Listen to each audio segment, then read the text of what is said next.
Hello lovely student, welcome.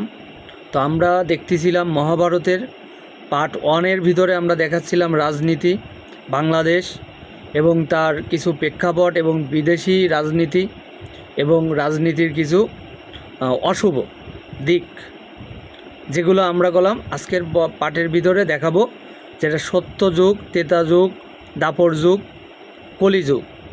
কলিতে আমরা এখন অবস্থান করতেছি। আমরা কোথায় অবস্থান করতেছি? কলিযুগে।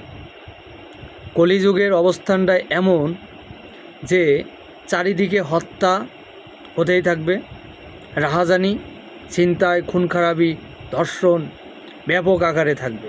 এটাকে বলা হয় কলিযুগ। আর কলিযুগ যখন চলে যাবে তখন আসবে সত্যযুগ। সত্যযুগ ইতিপূর্বে বহু সাম্রাজ্যে, বহু রাজত্বে বহুত সময় আসছে। যারা রোমানদের, ইটালির রোমানদের, তারা সত্যযুগ পাইছে। মহাভারতে দাপর যুগে যুদ্ধ করার পরে সত্যযুগ পাইছে, কিন্তু টিকে থাকে খুবই অল্প সময়। সত্য সবসময় টিকে ছিল খুবই অল্প সময় এবং খুব দ্রুত সত্য বিলুপ্ত হয়ে মিথ্যা আবার আবিষ্কার হয়ে যায়। মিথ্যা কী হয়? খুব দ্রুতভাবে ফিরে চলে আসে। হ্যাঁ, তো মানুষের ভায়োলেন্স, মানুষের উপরে যে একটা বিস্তার লাভ করে দীর্ঘদিন ধরে।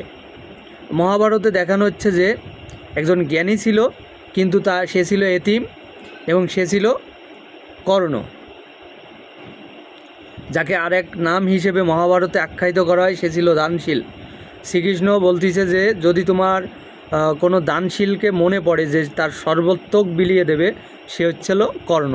কিন্তু তারা যে 5 ভাই ছিল, অর্জুন, ভীম, যুধিষ্ঠির, তাদেরও কলম এরকম আত্মত্যাগ, আত্মপ্রাণ ছিল না। তাদের ভিতরে কি ছিল না? এরকম আত্মত্যাগ, আত্মপ্রাণ বলিদান দেওয়ার মতো সক্ষমতা ছিল না, কিন্তু কর্ণের ছিল।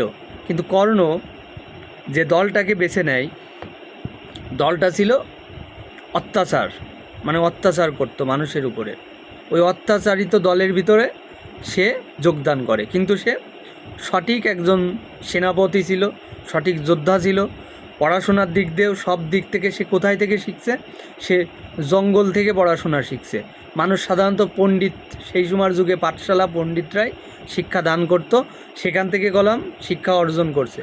কিন্তু কর্ণ কী হয়েছে? তাই এতিম থাকার কারণে তাকে কেউ শিক্ষা দীক্ষা দিত না, তার পিছনে কেউ অর্থ খরচ করতো না। কিন্তু সে কোথায় শিক্ষা গ্রহণ করছে? কোথায়?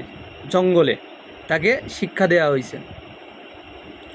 সেই শিক্ষা অর্জন করার পরে সে এত সুন্দর শিক্ষা শিখছে যে এই দুনিয়ার শিক্ষার থেকেও সেই শিক্ষা অনেক ভালো ছিল। তারপরেও সে সত্য মানুষ হিসেবে সে যোগ দিল কাদের সাথে? যারা অত্যাচার করে বেড়ায় তাদের সাথে। কিন্তু তারপরেও তার এই যোগ দেওয়ার পিছনের কারণটা আমাদের দেখা লাগবে।